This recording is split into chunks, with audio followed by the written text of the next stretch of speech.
Hello और welcome. आज हम बात करने वाले हैं कंपनीज एक्ट के एक सुपर स्मार्ट टूल के बारे में जिसका नाम है शेल्फ प्रोस्पेक्टस। चलिए फटाफट देखते हैं। तो सोचिए, एक कंपनी को साल में कई बार फंड्स रेज करने हैं, तो क्या हर बार वही लंबा चौड़ा पेपर वर्क और अप्रूवल का झंझट जरूरी है, या इसका कोई आसान तरीका भी है? और इसका जवाब है बिल्कुल है। Enter shelf prospectus. Companies act का सेक्शन 31 ये एक ऐसी फैसिलिटी देता है जो फंड रेजिंग को सुपर फास्ट और सिंपल बना देती है। इससे कंपनीज का काफी टाइम और पैसा बच जाता है। तो आखिर ये है क्या? सिंपल शब्दों में ये एक मास्टर प्रोस्पेक्टस है।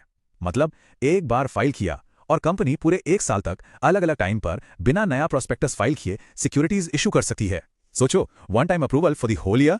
चलिए इसको और भी सिंपल तरीके से समझते हैं। सबसे बेस्ट एग्जांपल है एक सीजन पास। देखो, जो नॉर्मल प्रोस्पेक्टस होता है ना, वो है एक सिंगल एंट्री टिकट।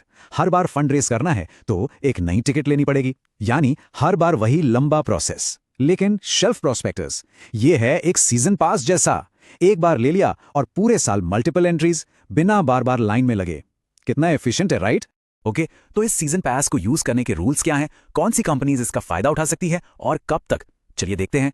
सबसे इंपॉर्टेंट रूल, ये प्रोस्पेक्टस मैक्सिमम एक साल के लिए वैलिड होता है और ये वैलिडिटी उस दिन से शुरू होती है जिस दिन सिक्योरिटीज का पहला ऑफर आता है। हाँ, एक बात जरूर है कि ये फैसिलिटी हर कंपनी के लिए नहीं है। सिर्फ वही कंपनीज इसका इस्तेमाल कर सकती हैं जिनको सेबी ने प्रिस्क्राइब किया है। और हाँ, इसे रजिस्ट्रार के पास पहले ऑफर के टाइम ही फाइल करना होता है। अब एक सवाल उठता है, अगर पहले ऑफर के बाद कंपनी में कोई बड़े चेंजेस हो गए तो क्या इन्वेस्टर्स को अपडेट नहीं मिलेगा? बिल्कुल मिलेगा। इसके लिए होता है इन्फॉर्मेशन मेमोरेंडम।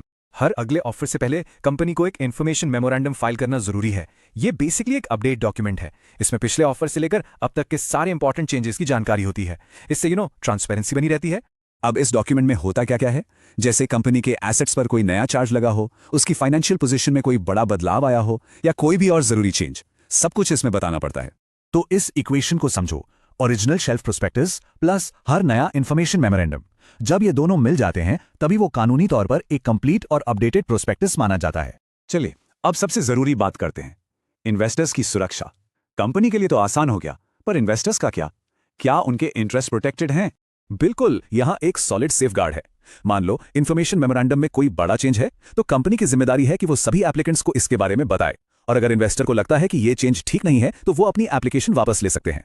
और सबसे जरूरी बात यह है कि कंपनी को 15 दिन के अंदर पूरा पैसा रिफंड करना होता है। ये एक बहुत ही इंपॉर्टेंट इन्वेस्टर प्रोटेक्शन रूल है।